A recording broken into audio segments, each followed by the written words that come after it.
They called her the beast in the sack. No one knew her name, no one cared to. In that small, dusty town, people had a way of turning whispers into weapons. Every time she walked by, covered from head to toe in that old burlap sack, the air changed. Conversation stopped. Mothers pulled their children closer. Even the dogs went quiet. To them, she wasn't a woman anymore. She was a story, a warning, a curse they wanted to stay away from. But here's the strange thing. Nobody really knew what she looked like. No one had ever seen her face. The sack she wore was rough, brown, and tied tightly around her neck. It hung loose like a ghost's shroud, hiding her from the world that had already judged her. They said she wore it because her face was too ugly for the sun. Others said she was hiding something worse, something evil. But the truth was simpler and sadder. She wore it because the world made her believe she had to. She lived at the edge of town, near the broken fences where weeds grew taller than the grass. Her house was small, old, leaning to one side as if even the wood didn't want to stand straight anymore. Sometimes she'd walk to the market before dawn to buy flour or milk, always silent, always covered. People stared, but she never looked back. It was easier not to. When words had only ever hurt you, silence became your safest place. The children gave her a name, the beast in the sack. They'd run behind her, throwing pebbles, shouting things they'd heard their parents whisper at night. She never shouted back. She just kept walking, slow and steady, like she was used to the pain. Like she'd learned long ago that fighting back only made it worse. And so, she became a shadow in her own story. The kind no one wanted to see. The kind that passes quietly through life, waiting for something, anything, that feels like kindness. But the town wasn't kind. Not yet. What she didn't know, though, was that far beyond those fences, someone was watching her. A man who had his own scars. A man the town called a giant. And soon, their paths were about to cross, in a way that would change both of their lives forever. The woman in the sack was not born a beast. She was born like anyone else, soft, fragile, full of dreams. Her real name was Anami, a name her mother used to whisper with love, long before people started spitting it out like poison. She grew up in a small wooden cabin with her parents, surrounded by open land and morning sun. Her father worked the mines, her mother baked bread for the neighbors. They didn't have much, but they had warmth. And back then, that was enough. Then one winter night, the mines collapsed. Her father never came back. The town didn't have much pity to spare. Another dead miner was just another name on a list. Her mother tried to hold on, but grief has a way of eating through even the strongest hearts. Within a year, she too was gone. That's when the whispers started. Alone, young, with no family, Anna became easy to blame. People said she brought bad luck. They said the mine fell because of her curse.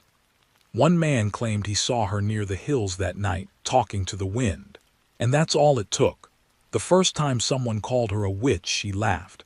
It was nervous laughter, the kind that tries to chase fear away. But laughter dies quickly when it's met with hate. The stares turned into words. The words turned into stones. And one day when she went to the market, a woman threw an old potato sack at her and yelled, "Cover your face, beast. Don't let the devil look through your eyes." The crowd laughed. Anna didn't. She picked up the sack, placed it over her head, and walked home without a sound. That was the last day anyone saw her face. Years passed. She learned to live quietly. She mended her own clothes, grew her own food, fixed her own fences. The town forgot her name and replaced it with stories. Each story more cruel than the last. Some said her face was burned beyond saving. Others said she'd traded her beauty for black magic. No one ever went close enough to find out the truth. Inside that sack, Anna breathed her loneliness like air. At first, she cried every night, whispering to herself that she wasn't what they said she was. But over time, tears ran dry. Silence became her shield. She found small comforts in things others overlooked, the sound of rain on her roof, the warmth of her cat curling by her feet, the wind that never asked what she looked like.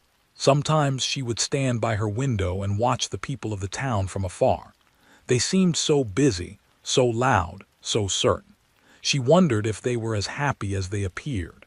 She wondered if they ever thought of her, the woman in the sack, when they told stories by the fire. Maybe she was their entertainment. Maybe her pain made their lives seem easier. Either way, she kept her distance. The world had already chosen what she was. She didn't have the strength to argue anymore. One spring morning, a young boy lost his kite in her field. He came running, chasing the string that tangled around her fence. When he saw her standing there, tall and still in that sack, he froze. His breath caught in his throat. Then he screamed. His mother came running, pulled him away, and threw rocks at Anna's feet, shouting, "Don't you dare touch him!" The boy cried all the way home. Anna just bent down, untangled the kite, and set it free again into the sky. It danced above her, wild and beautiful, everything she could never be again. The truth was, beneath that sack, her face was not monstrous. It was marked, yes, a long scar down her cheek from the mine accident that had taken her father. But she was still human, still soft-eyed, still kind. The world never saw that. They saw only what they wanted: a beast to hate, a reason to point, a story to whisper. At night, when the wind howled through the cracks in her cabin, she'd sit by the fire and hum the songs her mother used to sing. It made the room feel less empty. It reminded her that once someone had loved her, that once she had a name. Sometimes she wondered if she'd ever speak to someone again. What she'd say if anyone asked her what really happened.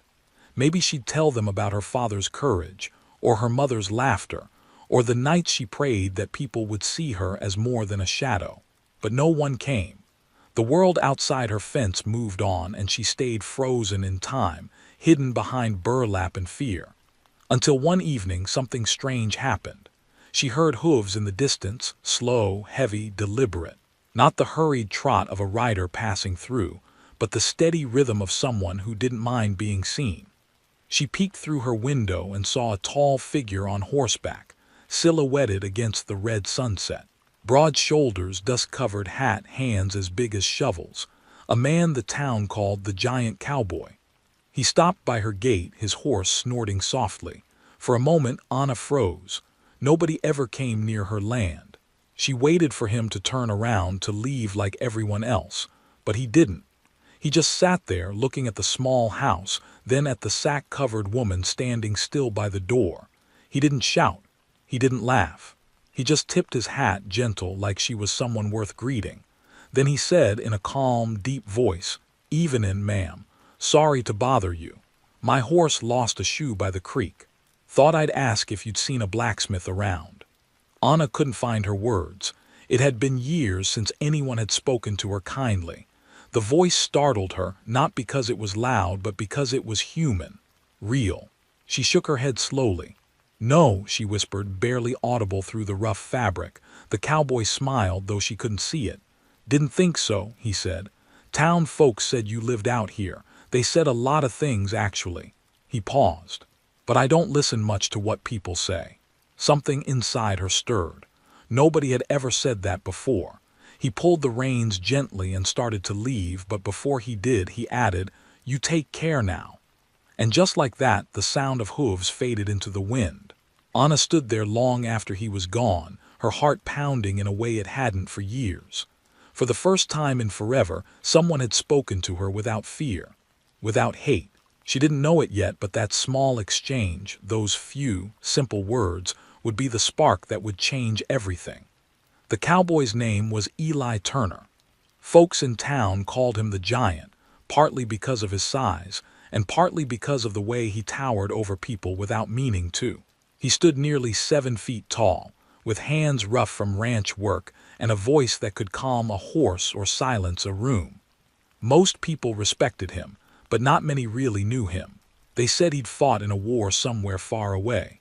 Others claimed he'd once killed a man in a saloon brawl. He never confirmed or denied anything. He just lived quiet, worked hard, and kept to himself. Eli had seen enough of life to know what cruelty looked like. The world had shown him its ugliest side more times than he could count. He'd lost friends, seen towns burned, and buried more people than he wanted to remember. Maybe that's why he preferred the company of his horse, a big chestnut named Ranger, over people. Ranger didn't gossip. Ranger didn't judge. He just listened.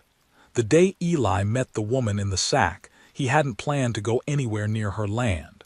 He'd been driving cattle across the ridge when one of his horses threw a shoe. The nearest blacksmith was half a day's ride back, but he'd seen smoke from a chimney in the distance, thin, steady, human. So he followed it. When he reached the old fence, he felt something strange. The place was quiet, too quiet, the kind of silence that felt alive. Then he saw her standing in front of a crooked porch, wearing that strange sack, still as stone. For a moment he thought maybe she was a scarecrow, but then she moved, slow and careful, turning toward him. The sack made her look almost unreal, like something between a dream and a nightmare. Most men would have turned around. Eli didn't. He'd seen worse than a sack, and there was something about the way she stood, not proud but not broken either. Just tired. "Evenin', ma'am," he said, keeping his tone soft. "Didn't mean to startle you." She didn't answer, not at first, just tilted her head slightly as if trying to decide whether he was real. Then her voice came, muffled but gentle. "What do you want?" "Just askin' if you've seen a blacksmith," he said. "Lost a shoe near the creek." She shook her head. "No one comes here." Eli smiled a little under his hat. "So I've heard." That earned him silence again. He waited a moment, then nodded politely and turned his horse to leave. But before he rode off, he said, "Sorry if I bothered you. Folks in town talk too much. Don't listen to half of it myself." Something shifted in the air. She didn't answer, but he could tell those words had landed somewhere deep. Then he tipped his hat and rode away, not knowing that she watched him until he disappeared beyond the hills. That night Anna couldn't sleep. The sound of his voice echoed in her mind, slow, steady, kind. It wasn't the words, but the way he'd said them. Like she was a person, like he didn't care about the sack at all. She sat by the fire, hands trembling, wondering why it mattered. Why her heart felt alive again, even for a second.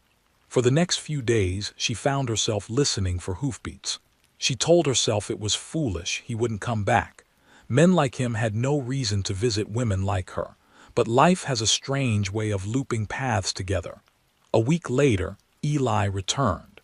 This time he carried a small wooden box, tools, nails, and a hammer. He'd fixed his horse's shoe but decided to stop by again anyway. He said it was just to say thanks, though she hadn't actually helped him. "Didn't want you thinkin' I was rude last time," he said with a half-smile. "Town's not exactly full of manners." She stood in the doorway, still covered, still quiet. "Why did you come back?" he shrugged. "Guess I just like peace and quiet. You got plenty of that here." Something inside her almost cracked into a smile, though the sack hid it well. He noticed her hands, small and calloused, gripping the edge of the door. "You live out here alone?" he asked. She nodded. "People don't like me much." "I don't like people much either," he said softly. That made her pause. Then, without meaning to, she let out a small sound, not quite laughter, but close enough to surprise them both. Eli chuckled under his breath. "Well," he said, "guess that makes us neighbors in spirit." After that, he started stopping by once a week. Sometimes to bring supplies, sometimes just to talk. He never asked to see her face. He didn't stare or ask questions. He just spoke to her like she was normal, like she wasn't a ghost hiding behind a sack. He told her stories about the ranch, about the wild horses he used to tame, about his dog that ran away with a traveler once. Anna listened. At first she spoke little, but over time she began to answer. A few words here, a sentence there. Her voice grew stronger.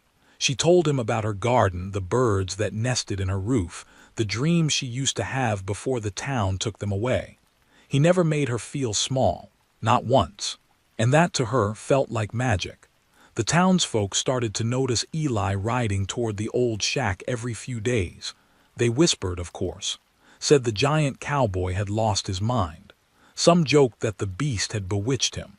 Eli didn't care. He'd long stopped living for other people's approval. One afternoon he found her sitting outside, mending a broken fence. The wind lifted the edge of the sack for a moment, and for the first time he saw a glimpse of her jawline, pale skin, a scar, nothing monstrous, just human. When she noticed his gaze, she quickly turned away, tugging the fabric back down. "Sorry," he said softly. "Didn't mean to stare." She froze, waiting for the insult, the gasp, the laughter, all the things she'd learned to expect. But none came. He just looked at her, calm and unbothered. "Don't hide too much," he said quietly. "Ain't as scary as you think." Those words hit harder than he knew. That night she cried again, but not from pain. From something she hadn't felt in years. Hope. And from that day on, when she saw the giant cowboy's shadow approach through the field, she didn't hide inside anymore. She waited by the porch. Still covered, still cautious, but standing in the light. As if a small part of her was ready to believe that maybe, just maybe, she wasn't a beast after all. The morning was soft and golden when Eli came again. The sky stretched wide and open, the way it only does out west, and a warm wind carried the smell of dust and sage. Anna was already outside, hanging her washing on the lined sheets, old dresses, and that same rough sack that had become part of her life. She didn't expect company, but by now, the steady rhythm of rangers' hooves didn't make her heart race with fear anymore. Instead, it made something quiet stir inside her. Eli dismounted like he always did, careful not to step too close. "Morning," he said, tipping his hat with that familiar half-smile. "Didn't scare you, did I?" She shook her head, her voice small behind the burlap. "No, not anymore." "Good," he said. "Didn't bring much today, just some coffee and a bag of sugar. Figured you might need it." Anna hesitated, her hands freezing midair. No one had brought her anything in years, not out of kindness, not without expecting something in return. She took the bag slowly, her fingers brushing his for a second. It was such a small thing, but that one touch felt like a lightning strike. He didn't pull away. "Thank you," she murmured, and he just nodded, pretending it was nothing. But it wasn't nothing, not for her. They sat on the porch after that, drinking coffee that he insisted on brewing himself. She listened to him talk, his voice like a low river, calm and steady. He told her about his days on the ranch, about a young horse that kept biting the fence posts, about the sound of coyotes at night. She found herself laughing softly, a sound she hadn't made in so long that it startled her. Eli noticed, and his eyes lit up with quiet satisfaction. "You got a good laugh," he said. "Sounds like the kind folks used to have, back before the world got mean." Her laughter faded into silence. She looked down at her hands, twisting the fabric of her sack. "The world's always been mean to me," she said. Eli didn't argue. He just looked at her for a long moment before saying, "Maybe it's time it stopped." That silence between them wasn't awkward. It was heavy, meaningful.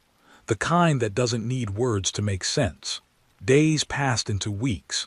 Eli came often, and each visit seemed to chip away at the walls Anna had built around herself. He fixed her fence, repaired her roof, brought her wildflowers once, said they were just leftovers from the field, but she knew better. She kept them in a glass jar by the window until they turned brittle and brown. Little by little, she began to talk more. She told him about her parents, about her father's death, about the day the sack was thrown at her. The words came out shaky at first, but once they started, they wouldn't stop. Eli didn't interrupt. He listened the way only someone who's known pain can listen, quietly, respectfully, as if every word mattered. When she finished, there were tears soaking into the burlap. She tried to hide them, but he saw. "I don't think you're what they say," he said softly. "Not even close." She turned her face slightly toward him, the sunlight slipping through the holes in the sack like tiny stars. "Then what do you think I am?" she asked. He thought for a moment. "I think you're someone who's been hurt too long, and maybe someone who forgot she still deserves better." The words sat between them like a fragile bird, delicate and alive. She wanted to hold them, but she didn't know how. Nobody had ever spoken to her like that. That night, when Eli rode home, she watched him go until he disappeared into the horizon. The sky bled orange and gold behind him. She whispered his name once, testing how it felt in her mouth. Eli. It felt human. It felt dangerous. The next day she woke early and stood before the mirror. The sack hung heavy over her face. Her fingers trembled as she touched the knot at her neck. For a moment, She considered loosening it, just to see her reflection again, just to remind herself she existed. But the thought of her scar, the one people said made her monstrous, froze her in place. She let her hand fall and turned away. A few days later, a storm rolled in from the hills. The sky darkened fast, thunder cracking like gunfire across the valley. Eli was out moving cattle when the wind picked up. By the time he reached her land, rain was falling hard enough to sting. He tied Ranger to the porch rail and banged on her door. "Anna, you in there?" She opened it just enough to see him soaked to the bone. "What are you doing?" she shouted over the storm. "Making sure you're safe," he said, brushing water from his hat. "Roof might not hold. Let me check it." Before she could protest, he climbed onto the porch and started hammering the loose boards, the rain pouring down on both of them. She stood there watching him, her sack growing heavy with water, sticking to her face. It was hard to breathe, hard to see. She wanted to tell him to stop, that he didn't have to do this for her, but she couldn't find the words. When the roof finally stopped leaking, Eli turned to her. "You're soaked," he said. "Get inside, you'll catch cold." She hesitated, then stepped aside to let him in. Inside the small cabin, the fire was low. The smell of smoke and rain filled the room. Eli looked around quietly. Everything was neat but old, like the life of someone who stopped expecting visitors. He hung his hat and jacket by the door. She brought him a towel, keeping her distance. He smiled, took it, and said softly, "Thank you, ma'am." For the first time, she didn't feel like a beast. She felt seen. Then lightning flashed outside, bright enough to fill the room. The sudden light made her flinch, and as she turned, the edge of her sack snagged on a chair. Before she could stop it, the fabric tore slightly just below her chin. Eli froze. She froze too. The silence stretched so long it felt like forever. She reached up quickly to fix it, but his voice stopped her. "Don't," he said gently. "It's all right." She lowered her hand slowly. The tear was small, but enough to show part of her face, the pale skin, the faint scar glistening in the light. Eli didn't look away. He didn't wince or frown. He just looked at her the same way he always had, calm and kind. "You're not what they say," he said again, his voice steady. "Not even close." Something inside her broke open then, not in pain but in relief. She felt it flood her chest like warmth after a long winter. For the first time in years, she didn't feel like hiding. Not from him. Not anymore. The storm passed, but it left behind a strange kind of silence. The kind that hums under your skin, like the air after lightning strikes. Anna sat by the fire that night, still wearing the torn sack, still trembling a little from what had happened. She could still feel the way Eli had looked at her, not in pity, not in shock, but as if he'd finally seen her and nothing terrible had happened. That look stayed with her. It scared her and comforted her at the same time. Outside, the rain softened to a whisper. She thought about sewing the sack back together, about fixing the rip before morning. But every time she picked up the needle, her hands shook. Maybe it wasn't supposed to be fixed. Maybe the tear was meant to happen. She didn't know why the thought made her cry. When dawn came, she stepped outside to find Eli still there. He had slept under the porch, wrapped in his coat, his hat pulled low. Ranger was grazing nearby, steam rising from the horse's back in the cold morning light. She stood there, not moving, not sure what to do. Part of her wanted to tell him to go. The other part didn't want him to leave. He looked up and smiled, his face lined with exhaustion but soft with something else, something that looked like care. "Didn't mean to overstay," he said, standing and brushing dust from his coat. "Just wanted to make sure you were all right." "I'm fine," she whispered. He nodded slowly, his eyes flicking to the torn edge of the sack. "You don't have to fix that," he said quietly. "Ain't nothing wrong with being seen a little." Her breath caught in her throat. "People don't want to see me." He stepped closer, careful, respectful, his boots crunching softly on the wet earth. "Maybe they don't," he said. "But I do." She didn't know what to say to that. The words felt too heavy, too dangerous. She turned away, pretending to busy herself with the firewood stacked by the wall. "You don't know me," she said. Eli smiled faintly. "I know enough." From that day on, something changed between them. The rhythm of their visits no longer felt like chance, it felt like something both of them needed. He came by often, always with some small excuse. Fixing a fence, dropping off supplies, checking on her roof. But beneath every excuse there was something real. Something growing quietly like a seed pushing through hard soil. The townsfolk talked, of course. They always did. The giant cowboy's gone soft, they'd say at the saloon. That woman's cursed him. But Eli didn't care. He'd learned long ago that people talk the loudest when they're afraid of what they don't understand. One afternoon he brought her a small wooden box. Inside was a comb, carved by hand, smooth and beautiful. "Ain't much," he said awkwardly. "Just thought you could use something nice." She ran her fingers along the polished surface, tracing the little swirls he'd carved into it. "It's beautiful," she said softly. "Matches you then." She froze. The words hung in the air like fragile glass. No one had ever called her that before, not even before the sack. Her voice cracked when she tried to speak. "You don't have to say things like that." "I don't say what I don't mean," he replied. After that they talked less and looked more. The silence between them began to mean something else, something warmer, heavier, harder to ignore. One evening, near sunset, Eli found her by the creek. She was washing her clothes, her sleeves rolled up, the sack's edges fluttering slightly in the wind. He sat down on a rock a few feet away, close enough to see the curve of her hands, the quiet way she moved. "Town's been talking again," he said. "They say I'm out here under your spell." She laughed, a soft, almost broken laugh. "If I had a spell, I'd have used it to make them forget me." "Don't," he said, shaking his head. "Don't wish that. You got more strength than any of them. They just can't see it."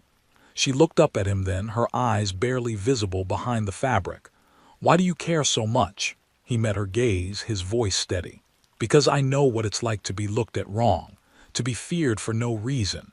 You start believing what they say after a while, until someone reminds you it ain't true."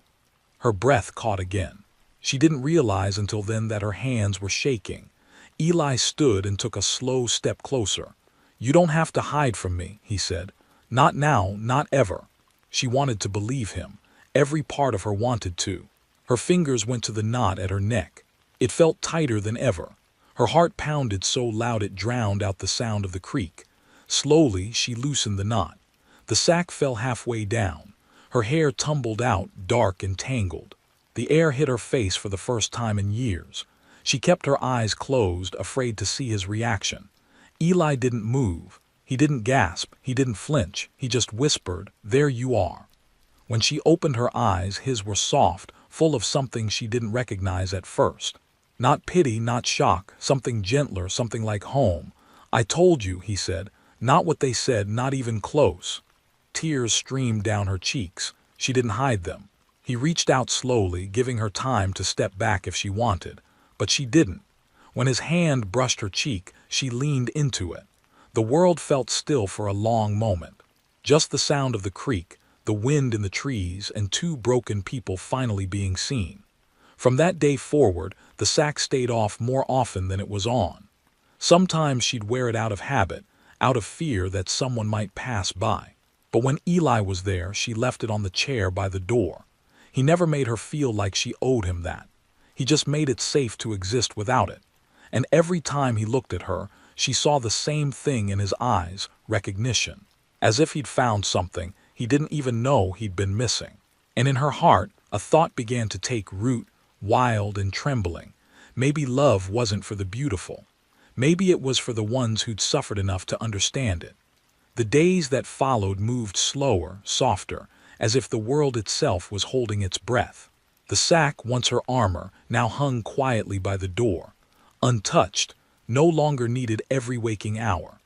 Sometimes, when she passed it, she'd run her fingers over the rough fabric and feel the weight of everything it once meant. Fear, shame, survival. It had kept her safe from cruel eyes but also from the light. And now, for the first time in years, she could see the light clearly. Eli started coming by more often, sometimes with a basket of food, sometimes with nothing at all. He didn't need a reason anymore. The porch became their meeting place, their world. They'd sit together for hours without saying much, letting the quiet speak for them. She'd listen to the wind in the trees, and he'd watch her with that calm patience that made her heart ache in ways she didn't know it could. The first time she walked into town without the sack, the world seemed to stop. Heads turned, whispers spread like wildfire. She kept her chin low, her heart pounding. The scar down her cheek caught the sunlight, sharp and real, impossible to ignore. A few people gasped.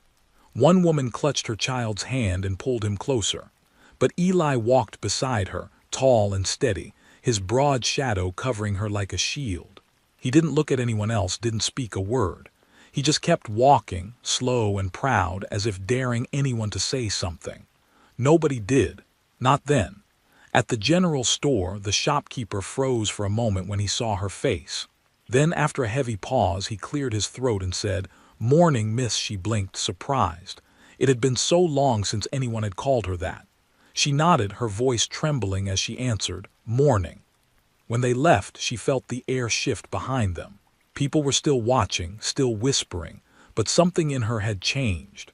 The sack was gone, and for the first time she didn't care what they saw. Back at her cabin, Eli helped her unload the supplies. When they were done, she stood by the door, staring out at the open land. "I never thought I'd walk through that town again," she said quietly. He smiled. "You didn't walk through it," he said. "You owned it." Her laughter came out soft, shaking a little. "I was terrified," he shrugged. "Courage ain't the absence of fear. It's walking through it anyway." She looked at him then, really looked. The rough lines of his face, the kindness in his eyes, the way he seemed to carry peace wherever he went. "You make things sound simple," she said. "They usually are," he answered. After that day, word spread through the town like wildfire. Some said she had bewitched him, others said the cowboy had finally lost his mind. But there were also a few, just a few, who began to see her differently. They'd nod politely when she passed or stop pretending not to see her at all. It wasn't much, but it was a start. One evening, Eli brought her to the fields where he worked. The sun was sinking low, painting everything gold. He showed her how to feed the horses, how to brush their coats gently so they trusted her. She was nervous at first, her hands trembling, but Eli guided her, his big hand steadying hers. The horse snorted, then leaned into her touch. She laughed out loud, startled by how natural it felt. "See," Eli said with a grin. "Even the animals know good people." She blushed and shook her head, her hair catching the last light of day. "You're just saying that." "I never just say things," he replied, his tone soft but certain. That night they sat beneath the stars. The fire crackled, the crickets sang, and for a long time neither of them spoke. Then Eli turned to her, his voice low.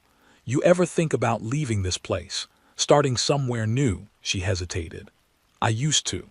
But where would I go?" He looked into the fire. "Anywhere you want. Doesn't have to be fancy, just somewhere that's ours." The word ours asterisk hung in the air like a fragile promise. She wanted to hold on to it, but part of her still feared it would vanish if she reached too fast. "You mean you'd go with me?" she asked quietly. Eli looked up, meeting her gaze. "I wouldn't let you go alone." She felt her chest tighten, a mix of disbelief and something far stronger. "You really don't care what they think," he shook his head. "They ain't the ones living my life. You are." The words hit her like sunlight after a storm. Weeks passed and the seasons began to shift again. The air grew cooler, the leaves turning rust and gold. The town slowly learned to live with the sight of her uncovered face. There were still whispers, but fewer now.